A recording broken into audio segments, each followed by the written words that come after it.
In the charged atmosphere at this time around the role of Muslims in America comes what is billed as the first major exhibition in the United States on the Quran. Jeffrey Brown reports. This is one of the great highlights of the exhibition. It's a Quran from the early 14th century, from about 1330, signed by a great master called... Signed. Yeah. A holy book as a work of art. The Quran, sacred to some 1.6 billion Muslims around the world.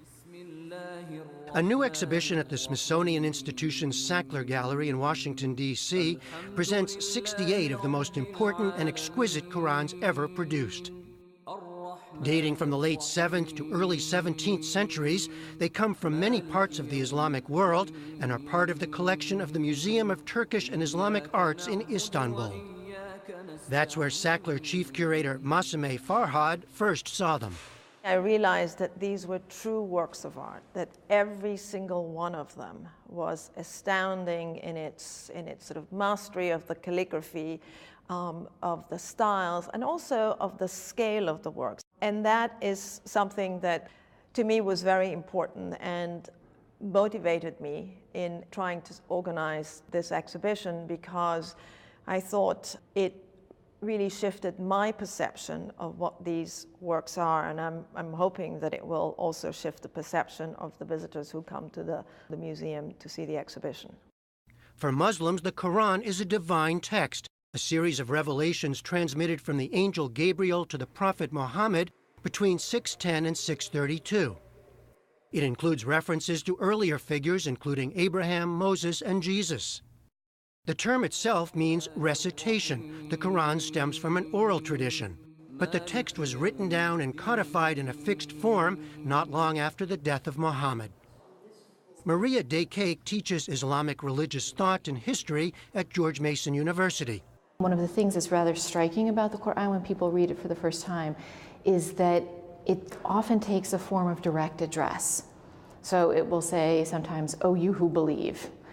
Sometimes it'll address all human beings, "Oh, humankind." It is a series of moral exhortations, exhortations to virtue. It includes many stories of prophets before the time of Muhammad. It's an attempt to grab the listener or grab the reader, to wake them up, to make them think about their life, about the world around them. It's a lot of passages with rhetorical sentences, right? Did you not consider this? Didn't you think about this? How did you get here? This is looking good as well. The exhibition includes furniture, stands to hold manuscripts, and chests to store them. Many of these Qurans were originally commissioned and donated or collected by rulers. Early manuscripts on parchment feature plain ink and simple designs.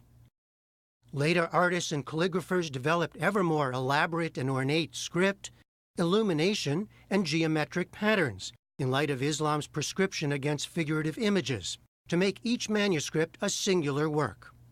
It's how they sort of use their individuality is really quite remarkable, and the greater master, the better they can sort of manipulate the style without breaking the rules, because you could not break the rules of a particular style of calligraphy, but you could sort of stretch them and sort of introduce your own sort of touch to a particular style or a particular type of writing.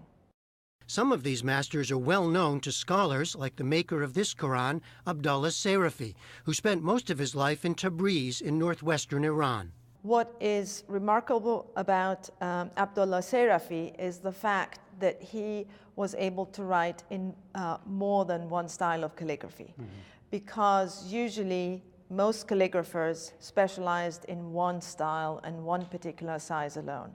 It was clearly a Quran that was meant for display. It is so lavish in its use of both illumination in terms of that sort of very rich black ink, the fact that every gold line is outlined in black. I mean, this is a visual feast and is supposed to be viewed and looked at. So it was meant as a display copy.